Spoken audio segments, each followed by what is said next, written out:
All right, this is the final segment of Lowcountry Money Talk for today, and we've been unwrapping Phil Bloyd's mind today, or trying to. There's a lot in there. We need to tell that to my wife. Okay. And there's a lot of good advice. Yeah. There's so much to discuss, when we're talking about retirement. We're talking about it really being the perfect storm. We've got all kinds of market volatility. We've got taxes to deal with, of course. Yes. And inflation is really challenging. So we've kind of worked through a lot of these things. I want to discuss Social Security in relationship to taxes. Yes. And how does this affect us in retirement? Great question, Jessa. So most of our retirees, of course, are receiving Social Security. And Social Security, as they're going to know when they review their taxes after the show, because they got them done just a month ago or That's so, right? right? So they're fresh on their mind. They're going to look on that front page about 3/4 down the page, and it's going to say, hey, this is what I got in Social Security.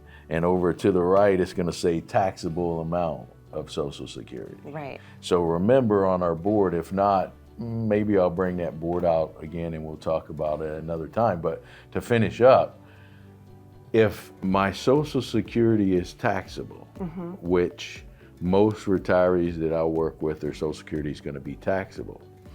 It's taxed at whatever their highest income tax rate is.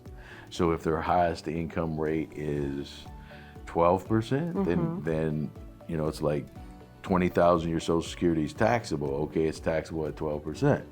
If it's 22%, same. Okay, if the tax rates move up, or this current tax situation we're in sunsets, and we go back to the old way, right? We have a 10% bracket, 15% bracket, 25% bracket.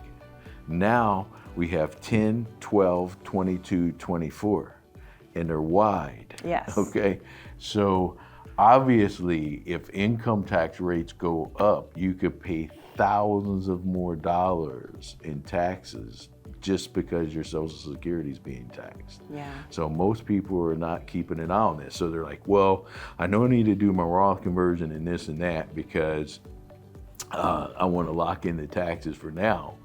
But when they're in consideration, they say, well, I'm going to wait till later. I don't want to do my Roth conversion because I want to pay taxes. Maybe they're not considering how much more they're going to pay in taxes on their Social Security as well. Right. So they could be paying $4,000 or $5,000 more a year in income tax. Wow, that's amazing. A lot. It's a lot. And if the monies that we convert over into that Roth, the first year it will count towards the taxation of your Social Security, but the next year and the following years it does not count as provisional income. So you may as well do it now. You should do it now. Right. And I know we'll have some discussions with accountants and this and that, but also usually when you're talking to these other folks, they're not considering, they're just like, well, if you convert over 50,000, this is how much you're going to pay in taxes. I don't know if it's they're not considering that this money's invested in equities, which are down.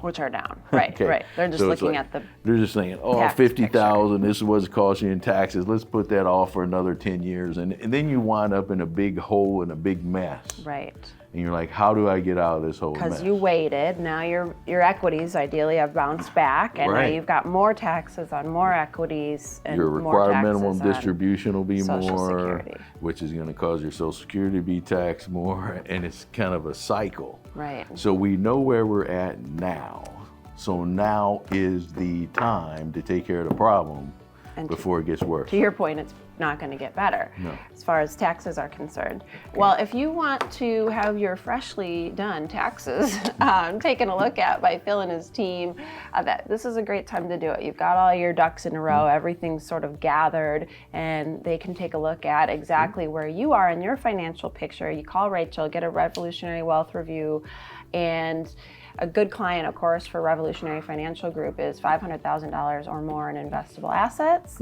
And I think it's just a smart thing to do no matter what happens, because at least you can sit down and have someone take a look at everything that's going Now's on. the perfect time. Yeah. Because you have that return right in front of you.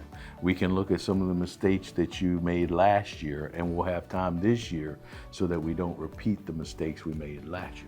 Yeah, so smart. Hey, we're not supposed to be repeating mistakes. We learn from them, so it's good. All right, Phil, well, thank you for letting us just roll through all these great questions. And thank you for watching Lowcountry Money Talk. We'll see you next time.